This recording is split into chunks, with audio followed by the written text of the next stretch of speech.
демократы выиграли, да? Демократы выиграли. Нет, нет, выиграли.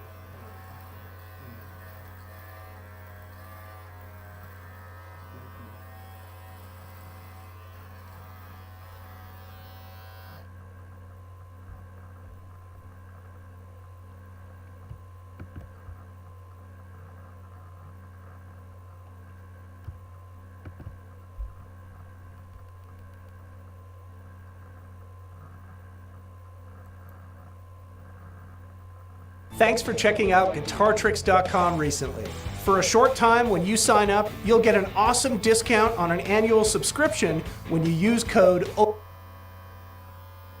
Democratic presidential nominee Joe Biden is on the cusp of possibly being declared the next president of the United States. Part of the Trump era has been marked by the president's relationship with right-wing MAGA media, especially his favorite cable channel, Fox. And we bring in our media reporter, Brian Stelter, right now with some breaking news about the decisions being made at Fox about the fact that there is no credible evidence of widespread fraud and that it looks as though Joe Biden is about to become the president-elect. Brian, what are you learning?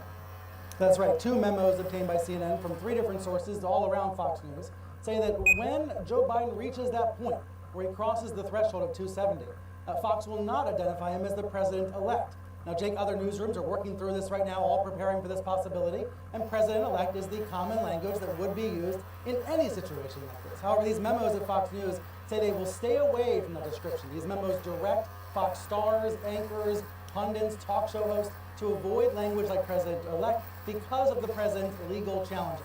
Of course, these are long-shot legal challenges. You've been talking about this on the air. But Fox is taking these challenges very seriously, showing shocking deference to the president. After 25,000 false and misleading claims from this president, Fox still assumes he's telling the truth. They're promoting voter fraud innuendo, they are denigrating cities like Philadelphia, and they're treating these long-shot lawsuits, these toothless suits, like they are serious pursuits. It is troubling because Fox's coverage influences tens of millions of people who ultimately are misled, including, Jake, the most important viewer of all, the President of the United States. And Brian, just to clarify, though, they do anticipate that they will call one of these states that we're watching, Pennsylvania, Arizona, Georgia, Nevada, and they will project 270 electoral votes, at least for Joe Biden. They just won't call him president-elect because of these rather frivolous lawsuits? Because of these frivolous lawsuits, that's right. This is the guidance that's been given out to the leaders of the channel, the top anchors, the top people at the channel. It is striking guidance, and it gets to this broader issue about how Fox is informing or misinforming the public. The Fox Decision Desk is widely well regarded in this industry, having the same standards that CNN and all the broadcast networks have. But these opinion hosts and these news anchors at Fox are showing shocking deference to these toothless lawsuit threats. And by the way, Jake, you mentioned earlier, the Murdochs are ultimately responsible. Rupert and Lachlan Murdoch are responsible for what's on this network in the coming hours. And one member of the Murdoch family weighed in a few minutes ago, agreeing with what you said here on CNN. Catherine Murdoch, a wife of James, one of Rupert's sons, said she agrees with you that the Murdochs have to show responsibility in this key moment. All right, Brian Stelter with that breaking news. It's so odd because there is no credible evidence of widespread fraud. None. So if you are a Fox reporter or anchor, somebody not on the opinion side, and you're going to abide by this crazy instruction, you might as well hand in your press credential at the same time because you can't be taken seriously as a journalist. Yeah, I mean, look, Fox is acting as an arm of the Trump campaign, and the Trump campaign is treating Fox like an arm of their own campaign. They've been on the phone all week haranguing senior people over at Fox about that Arizona call that, as Jim Acosta has said, they are furious about.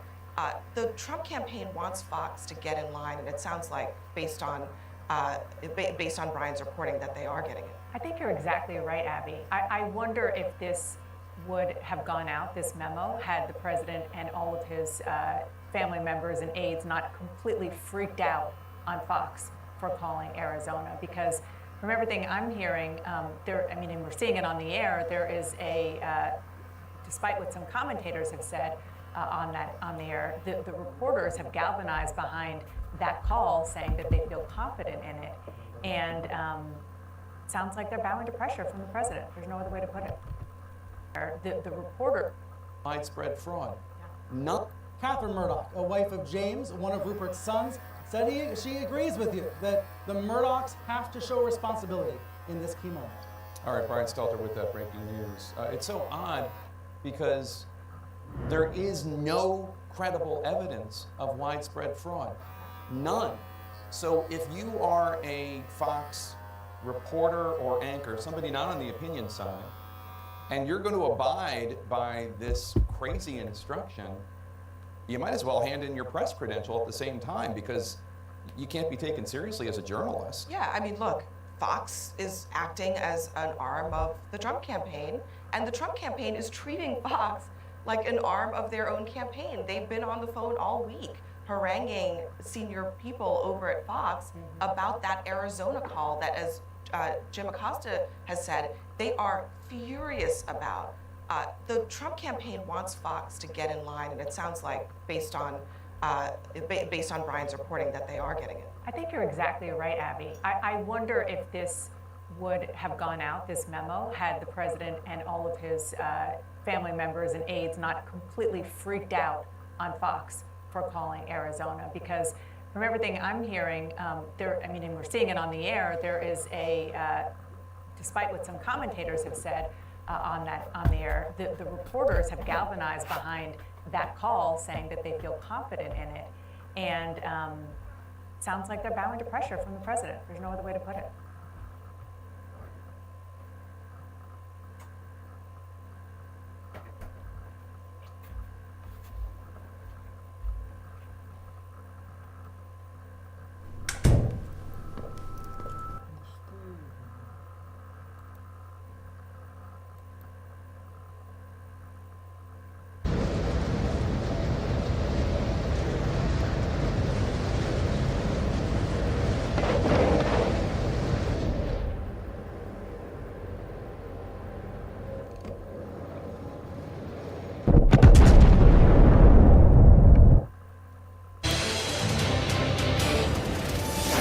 Joe Biden takes the lead in Pennsylvania, a major, major development right now. Take a look at this. Biden, 49.4%. Trump, 49.3%.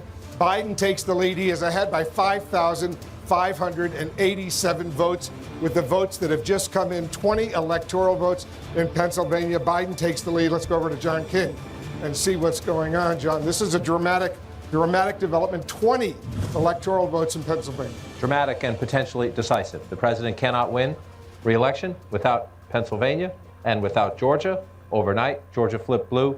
Seconds ago, Pennsylvania flipped to the blue. You cannot understate this moment. It's not over. Still counting votes. But Joe Biden now in the lead in Pennsylvania, in the lead in Georgia, in the lead in Nevada, in the lead in Arizona. More than enough to win the presidency right now. So let's see what just happened in Pennsylvania. It is blue right now. Remember, it was red in 2016. Donald Trump won the presidency in part because of this state.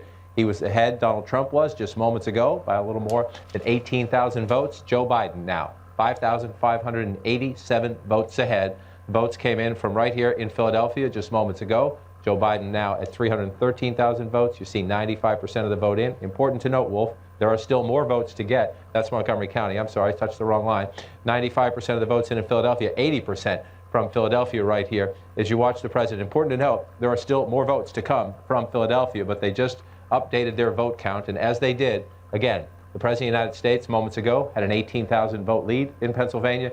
Joe Biden now, 5,587 vote lead, and that math has been. All right, let's go through the numbers. We just got the numbers, the exact numbers from Philadelphia that just came in. We'll share them with our viewers right now. Biden, let's start off with Biden. He got 27,396 votes.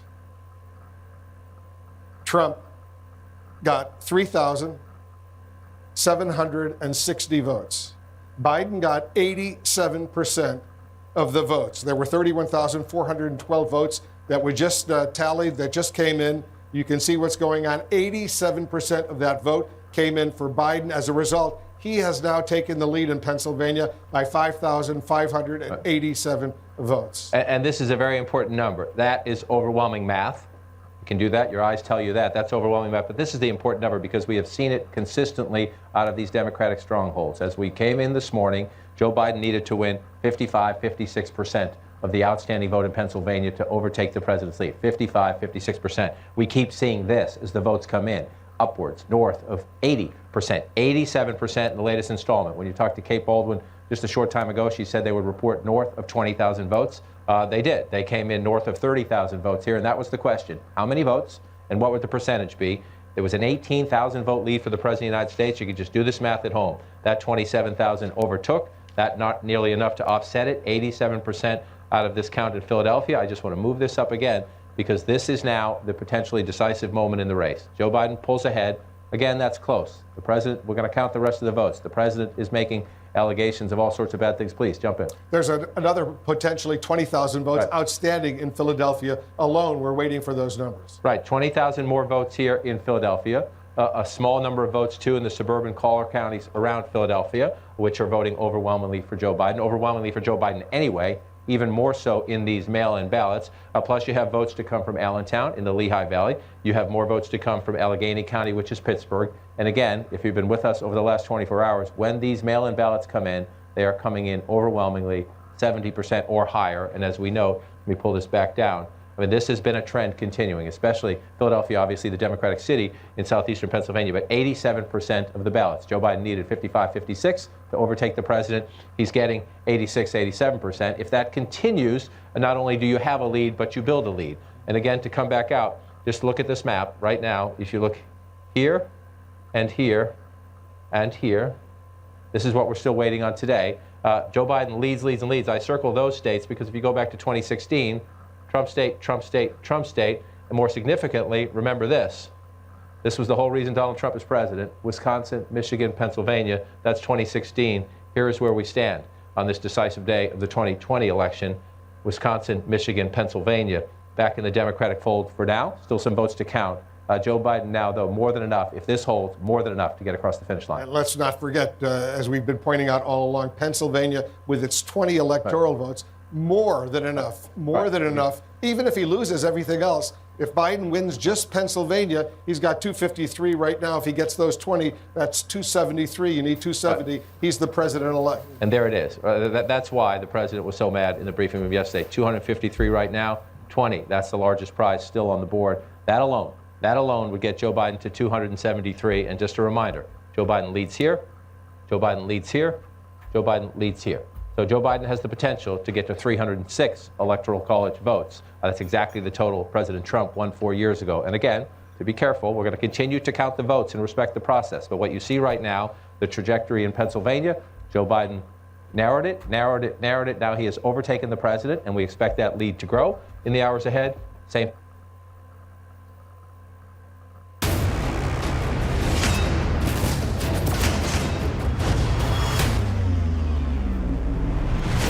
Enemies rise.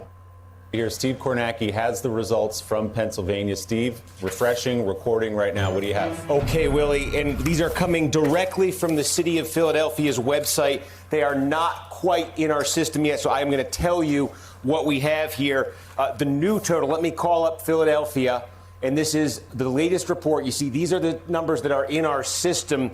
The new numbers, the new current tally is Joe Biden, 553,953 votes, okay? Yep. Donald Trump, 125,513 votes. Okay. So that is a difference of 28,440, okay? Hang on, so I'm doing, that's the first step. Let me calm down here because we got one important step. What we need to do here is subtract. Oh, it's been updated. It's in our system. So, All right, he gained refresh. about 21,000 votes, and what that did is it has put Joe Biden into the lead. Joe Biden now leads in Pennsylvania statewide by 5,587 votes. So you see, in that last update that we just got in a few minutes ago there, Joe Biden picked up about 24,000 votes. I get the exact number here in a second. But again, how did he get that? These are absentee ballots, mail ballots. They have been counting these for a couple days now in Philadelphia. This was an update. There's about 28,000 votes that they just reported out. Biden is winning the overwhelming share of them, as he has been in Philadelphia, as he has been around Pennsylvania. And so this has now been enough to vault him past Donald Trump and into the lead statewide. I should point out, even with this update, Biden now has a narrow lead in Pennsylvania. There are still, that is probably about half of the remaining vote in Philadelphia that we just got, meaning there is more. There is another batch the same size of what you just saw in Philadelphia yet to come. There is vote. There are 35,000 votes yet to come from Allegheny County, from Pittsburgh. There are 10,000 more votes yet to come from the Allentown area, Lehigh County. There are 10,000 more to come from Bucks County.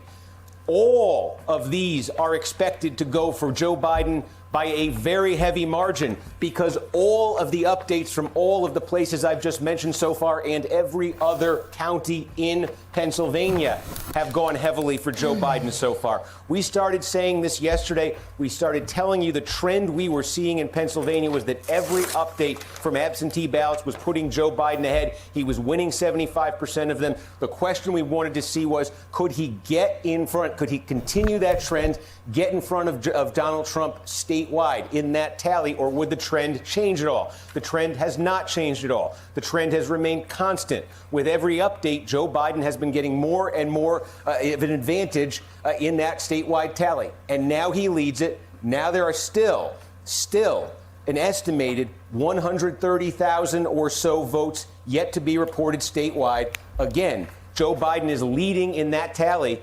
The ballots being counted, that 130,000, the absentee mail ballots, Joe Biden has been winning 75% of those. That remains the case. This is very, very much what we had been expecting. So again, Joe Biden now has the lead statewide in Pennsylvania.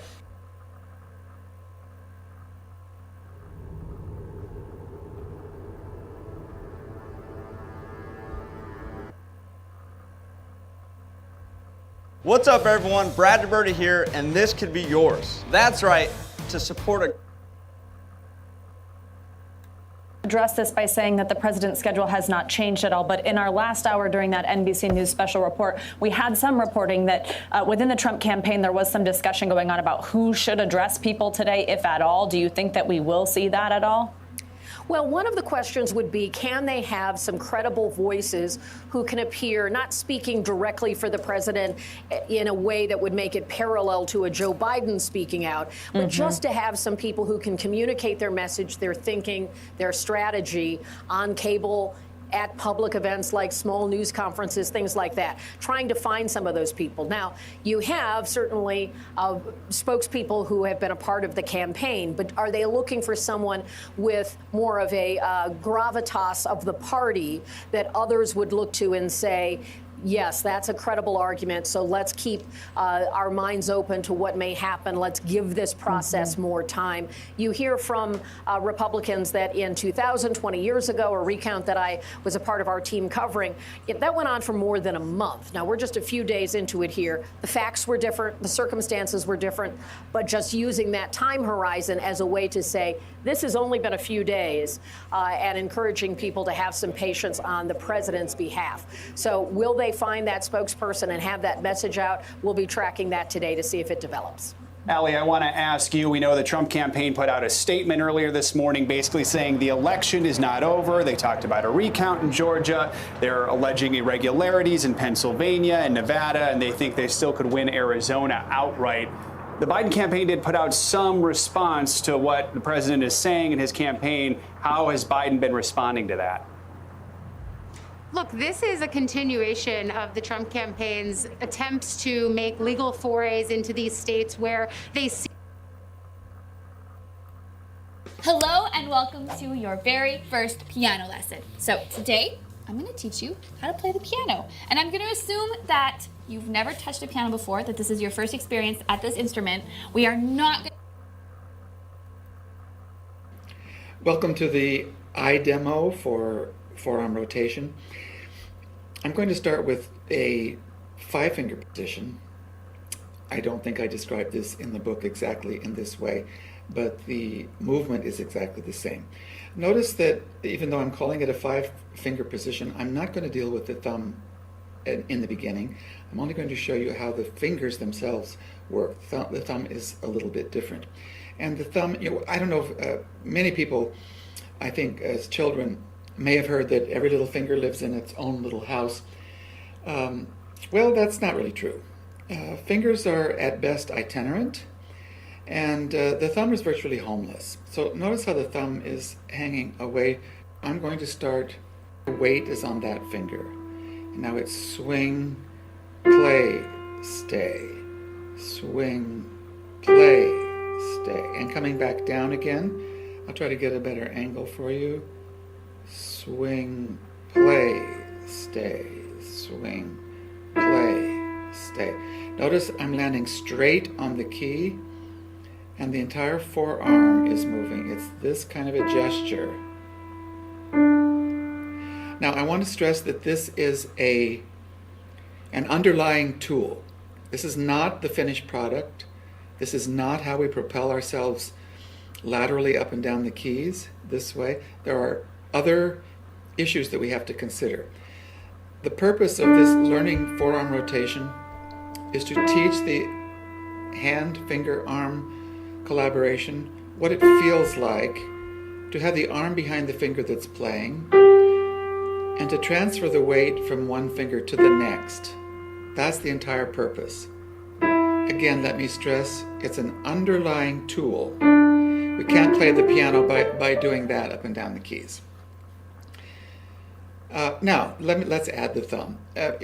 Again, let me stress, it's an underlying tool. We can't play the piano by doing that up and down the keys. Now, let's add the thumb. It's really, the thumb plays very much like a finger, but in order to play, it likes to play in the direction of in. I mean, it's a slight direction of in, not in among the black keys, but in the direction of in. I'm going to think of my 5th finger as a hinge on this side of my hand, and I'm going to rotate the entire forearm into the thumb. The thumb plays this way. It's not isolated like this.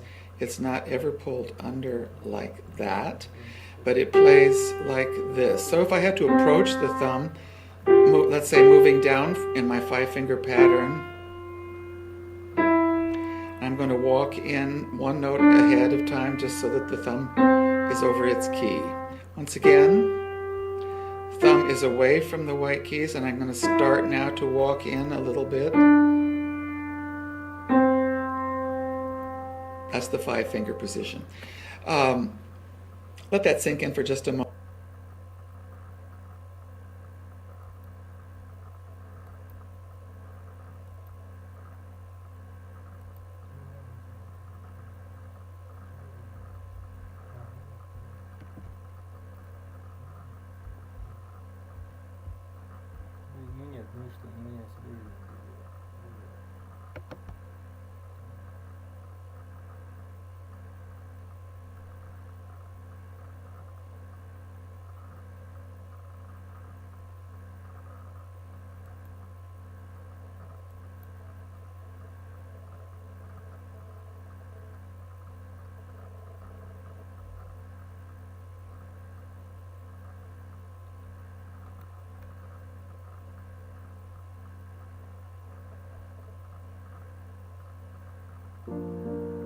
Every strong community that's ever existed started with sharing.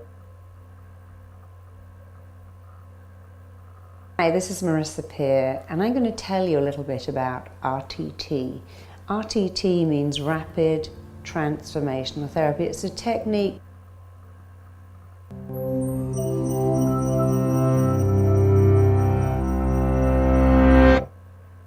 Fireworks going off, them in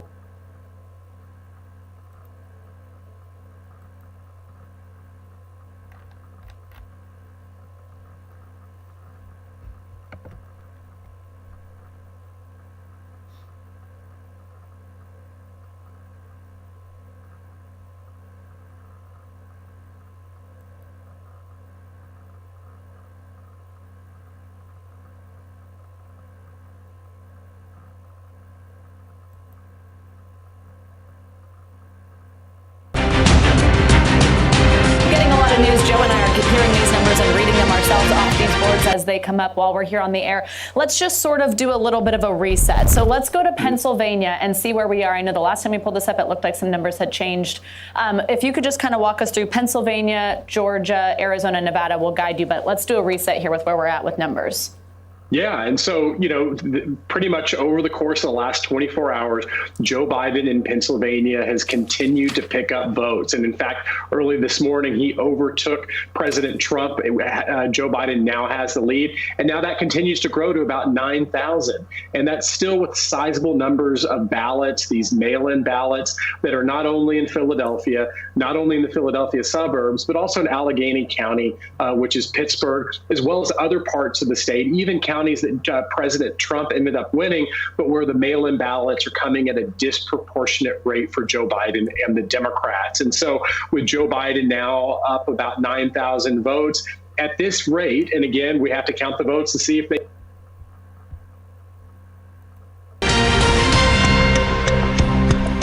В прямом эфире «Вести Удмуртия». Здравствуйте. В студии Михаил Солодянкин с главной информацией к этому часу. Пик заболеваемости Удмуртию ждет в ноябре. Глава региона провел открытую пресс-конференцию, говорил о коронавирусе и не только. Врачам ижевских ковид-центров снова доставили подарки. Что привезли на этот раз и в чем еще особенно нуждаются больницы? Еще один пропавший без вести солдат возвращается домой. «Вести Удмуртии» помогли найти родных бойца, погибшего в 41-м.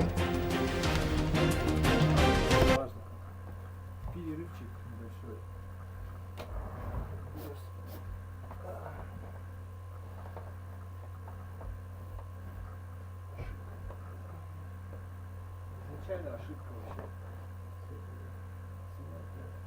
Ну, слабак я это слабость.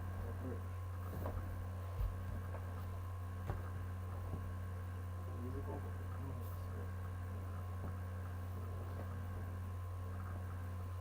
Не важно. Ну, важно.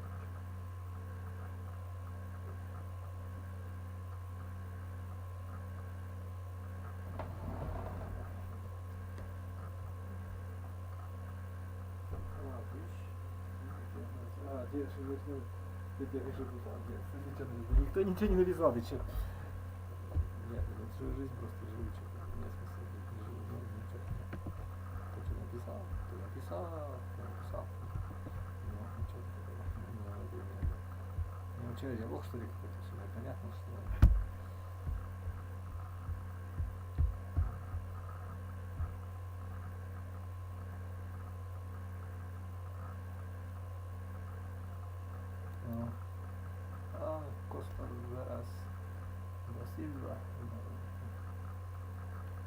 Thank you so much. Appreciate it.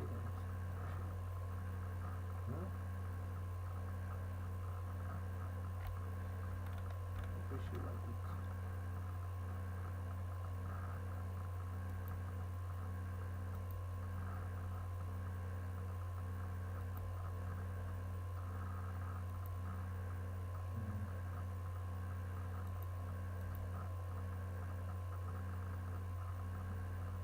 Кальян или что?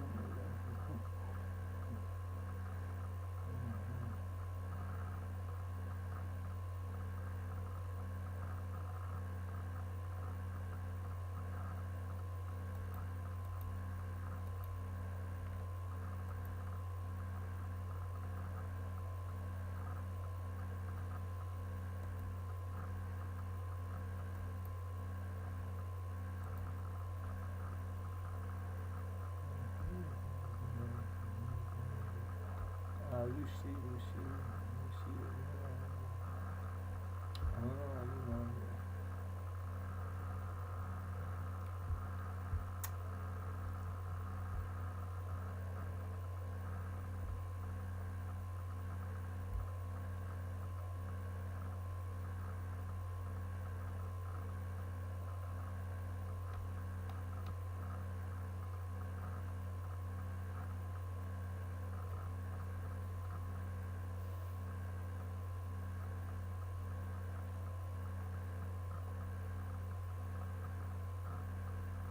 А это-то здесь при чем вообще?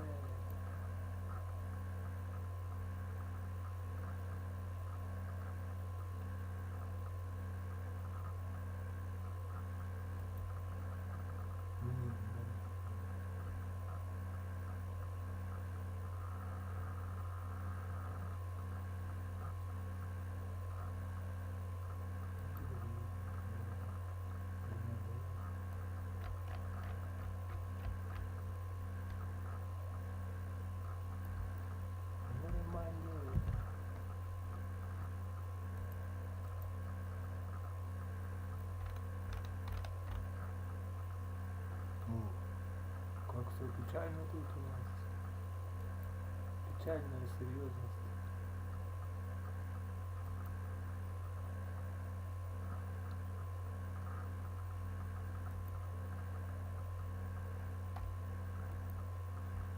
Вот, сзади себе.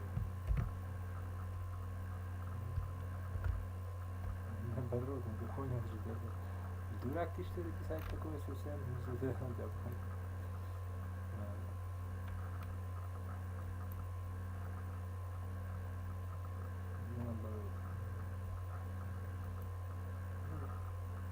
Winning, losing, winning, losing.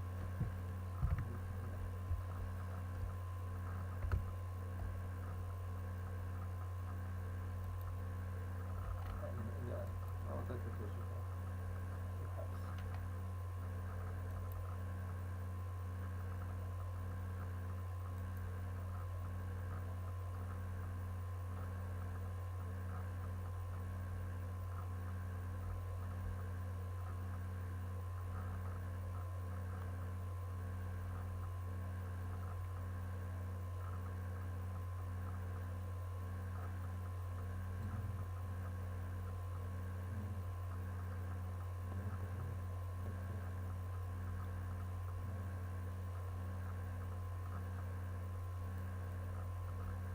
Просто так же не лет.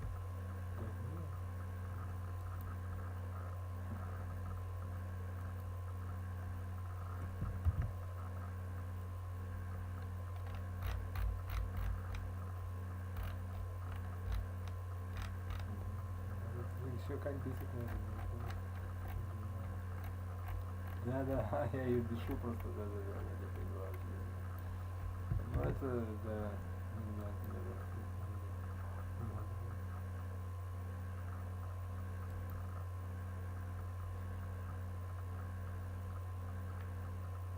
вот так. Мерси. Это у меня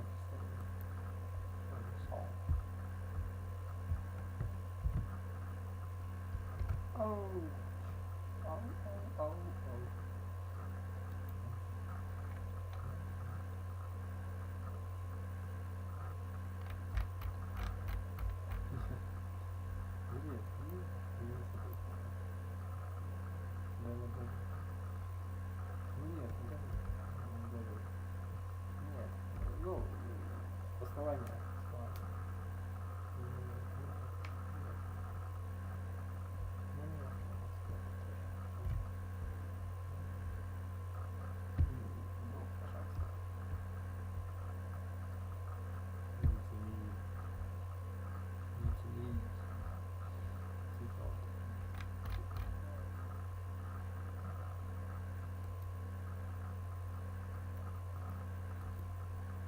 They continue at this rate, but at this rate, Joe Biden is going to continue to.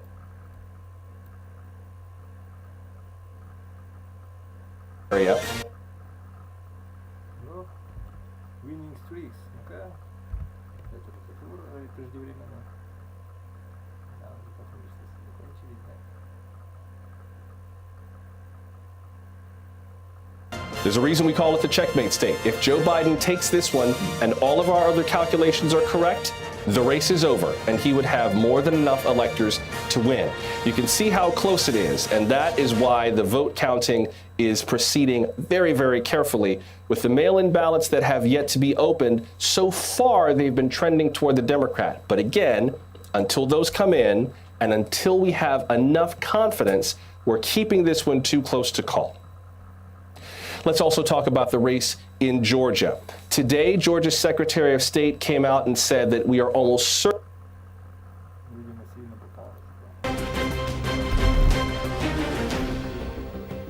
Республика закупит еще 6 аппаратов компьютерной томографии. Об этом сегодня заявил Александр Бричалов. 2 часа назад завершилась его открытая пресс к вирусу. В декабре аппараты КТ будут установлены в Сарапуле, 10-й, 3-й и 7-й городских клинических больницах Ижевска. В начале следующего года техника появится в Можге и Воткинске. В Удмуртии сейчас есть небольшой запас коек в стационарах для тяжелых пациентов с ковид. Уже начали выдавать препараты тем, кто проходит амбулаторное лечение. За 2 дня выдано 50 комплектов лекарств. Глава также поблагодарил врачей и студентов за работу, а жителям напомнил, напомнил о необходимости соблюдения масочного режима. По мнению главы, пика заболеваемости ковид и пневмонии республика, скорее всего, достигнет в ноябре. У тебя есть выбор. Либо сейчас обратно в УАЗик и в тюрьму, либо я даю тебе вот этот бутиковый отель, и ты через год его выводишь в плюс. Это Лариса Никитична. Что вы делаете? Беру отчет. Зачем? Посмотри по скану, женатик или нет. Я и так знаю, женат. В отеле снайпер. Такие вещи копчиком чувствую. Ты уволен. Забирай. А еще глава заявил, что все социальные обязательства в Удмуртии будут выполнены. Это касается и строительства школ, детсадов и больниц. А еще республику ждет аудит всей системы здравоохранения. О чем еще шла речь, расскажет Ирина Кропчева. Открытое интервью. Сегодня глава Удмуртии подводит промежуточные итоги работы за 1311 дней. Ровно столько Александр Бричалов руководит регионом. Что было сделано за это время и каких ошибок не удалось избежать. Разговор о самом важном – открытый. В зале представители республиканских СМИ плюс прямая трансляция в соцсетях. Провести пресс-конференцию решено не в кабинете, а в цехе автозавода. Именно от работы промышленных предприятий зависит пополнение.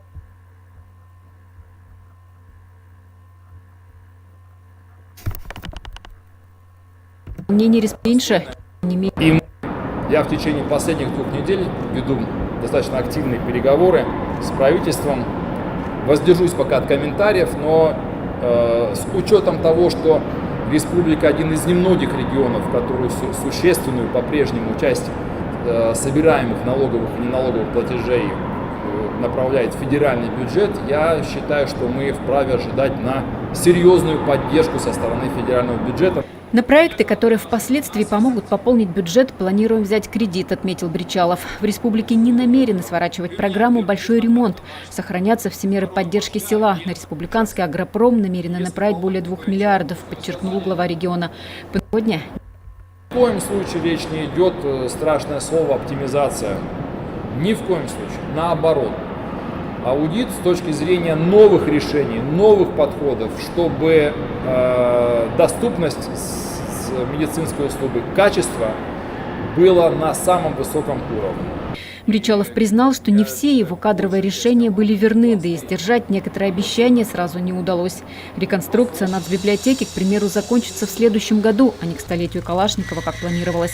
Среди задач, которые обязательно нужно решить, глава Удмуртии отметил восстановление главного корпуса оружейного завода. Ну и, конечно, рост доходов казны. По оптимистичным прогнозам, к 2030 году они должны составить порядка 100 миллиардов. Ирина Кропачева, Юрий Афанасьев. Вести. Удмуртия. Бургер с сочной котлетой, хрустящая картошка и освежающий лимонад. В Удмуртии пришло тепло из Москвы. Сегодня в ковид-центр его передали волонтеры-медики. Первой точкой стал стационар на Труда. За жизнь и здоровье пациентов здесь борются 450. Вам немножко тепло. Спасибо вам за то, что не... В ковид-центре между волонтерами. Сейчас полегче стало, вот благодаря открытию новых 50 это было, где сестринские были, которые сейчас брали и выводят на... Федеральным пациентам очень нужны мужские руки. Сейчас в больницу поступает и оборудование. Если, например, в прошлом то есть даже работаем в регистратуре, в колл-центре.